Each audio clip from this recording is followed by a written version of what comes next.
All right, this song is Middle of Nowhere. It's actually about being from Indiana. A lot of country songs are written about being from the middle of nowhere, but it always talks about the South, you know, Georgia clay or cotton. And I didn't grow up with, our mud is brown, it's not red. And there's no cotton, but there's corn. So, you know, I just figured, you know, not everyone grows up in the South, so we needed our song from being from here. But then I needed to expand it, obviously, or no one will ever hear the song if you just talk about being from one town. But there's a whole lot more flyover zone than there is cities in this country. So it's called Middle of Nowhere. It's on my album Strangers, Stages, and Cheap Hotels.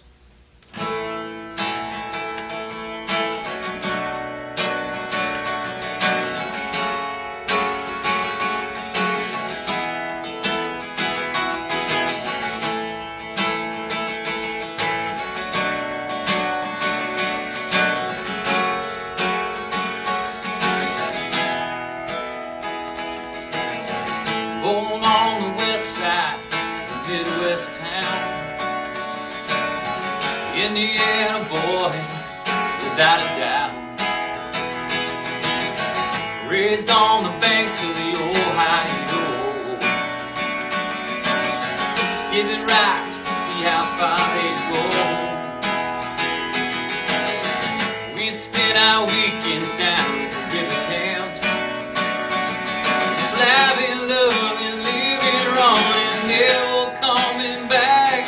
Said we didn't know much, we knew that life was good, love was true. We ran innocent and wild, we were lost and we were found, young and strong, standing tall. First kisses and alcohol every Friday night. That bonfire light in the middle of nowhere.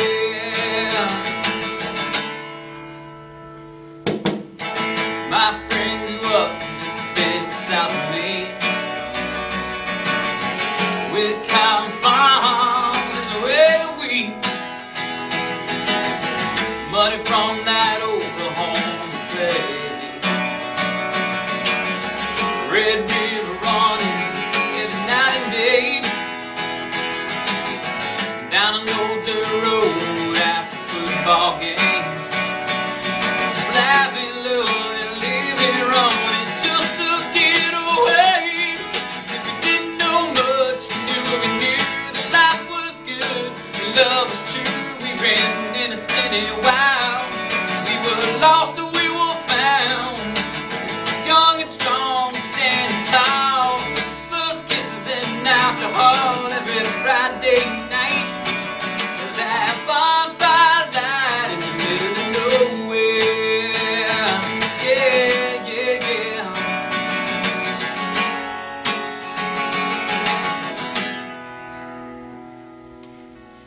Most of us are from the coast, come from places you don't know.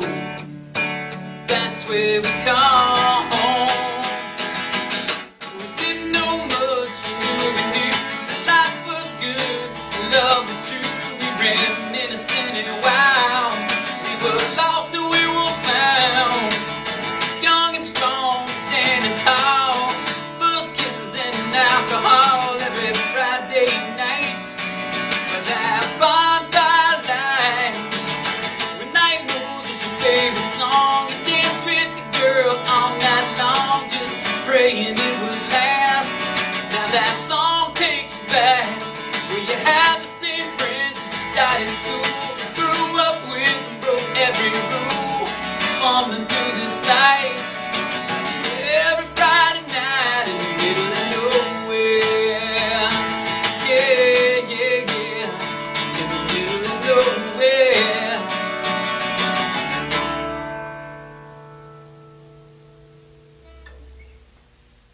Hi, this is Kick-Ass TV, and we are interviewing Jason Lee McKinney. He is from here in Evansville, Indiana, but now he lives in Nashville, Tennessee. Big country star. Ready? I'm ready. Okay. Tell us a little bit about yourself and your musical background. I was born a poor black child in Mississippi, but no, that's Steve Martin. Sharecropper's son? Yeah, sharecropper's son. That's no, that was Steve Martin. Sorry. No, I was actually born in Evansville, born at Deaconess Hospital. We were talking about hospitals earlier, but lived here until I was 18. Moved away to college. Moved back. Toured for 7 years sleeping on people's floors and whoever would have me play, and got signed to my first act. I was a singer for a band named Spin Around, and which was actually in the CCM market. And then that dissolved because the president of the company was embezzling. So that broke us up. But actually, I was label mates with Katy Perry back then. It's a little known fact. She actually went by Katie Hudson. She was 16. Phenomenally talented and very hyper back then.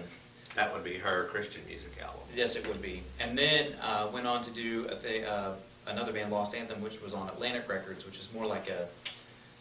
well, we started on IOC Records, which was our own, and then we did some stuff with Tommy Sims, producer, worked with Bruce Springsteen and Bonnie Raitt and Sheryl Crow, and just a huge, phenomenally talented person. So did that whole thing. That dissolved when I went through divorce. And spent 3 or 4 years out of music after being in it for 15 years professionally. And then it's slowly like a substance abuse issue called my name back, where you can't get rid of it. It's like a wart. You can't get rid of music, and so called me back. I was working the corporate job, doing the corporate thing, and we were owned by Sir Alan Stanford, which got busted in a Ponzi scheme. For all you kids out there, that's where you steal money from Peter to pay Paul, so to speak. And so we were going to get shut down with the SEC, and I had 6 weeks vacation, so I took it. A buddy of mine called up, who writes a lot of songs with Lifehouse, the big pop act, and said, "Have you written anything?" And I said, "I haven't written anything, period. I haven't listened to music in 4 years. I haven't done anything." So he said, "Hey, let's have a bottle of wine, and let's see what we come up with." And 5 minutes later, we had a song called June 7th, which is on my album. And we were both in tears. It was one of those sad country, I just went through a divorce songs. And I was thinking at the time, you know what? I'm not going back into music. That's stupid. I've grown up now. I'm a grown up now. I'm in the corporate world. That's what real grown ups do.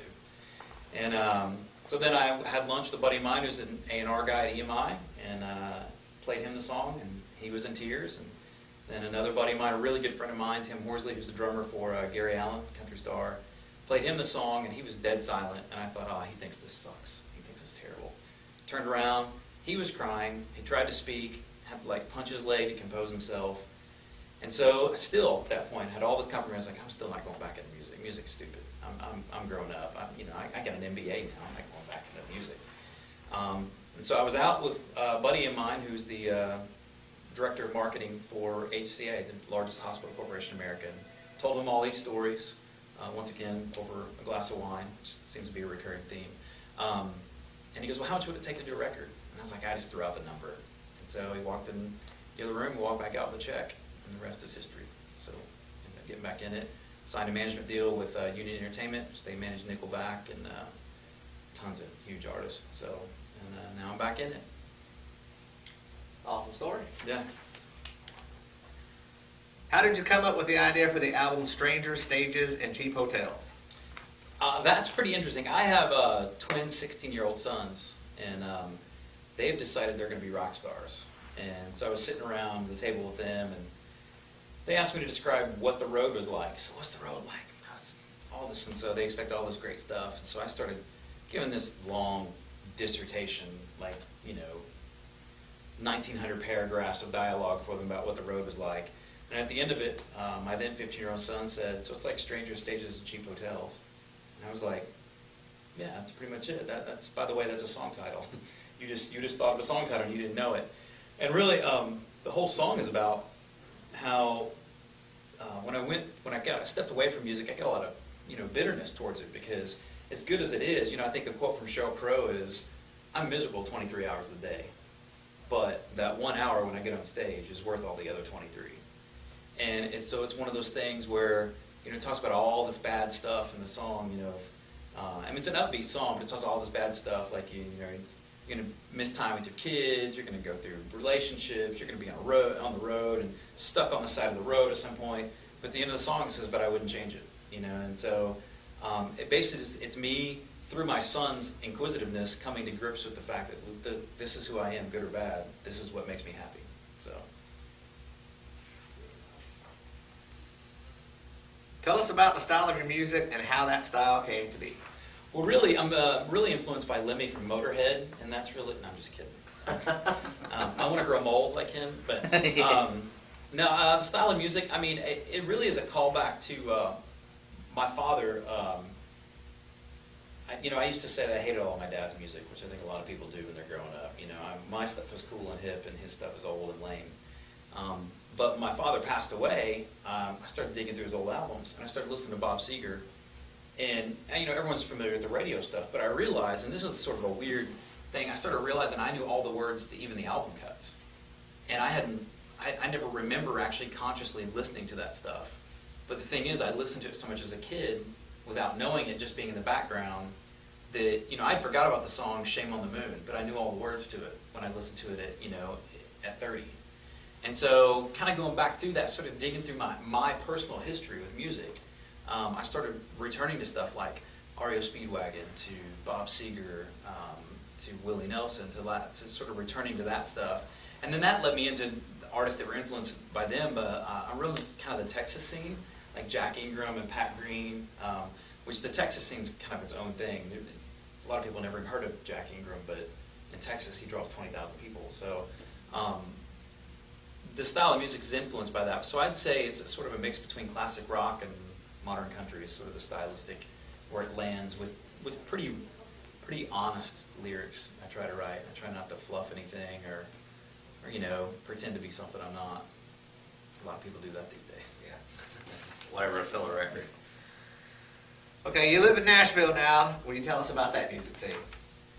Nashville is the greatest and worst place to be all at the same time. It's the greatest place because if you want to have co-writers, or I just did a Songwriters in a Round with Joe Doyle, who's written #1s for Alabama, and Reba McEntire, and he and I have written some songs together. And there's a kid I played with, not kid, he's 26, but Joel Shoemake, who's just got a song out called Family Man, and Brad Paisley just cut a song of his called Love Starts with a Toothbrush, who's a phenomenal singer and player.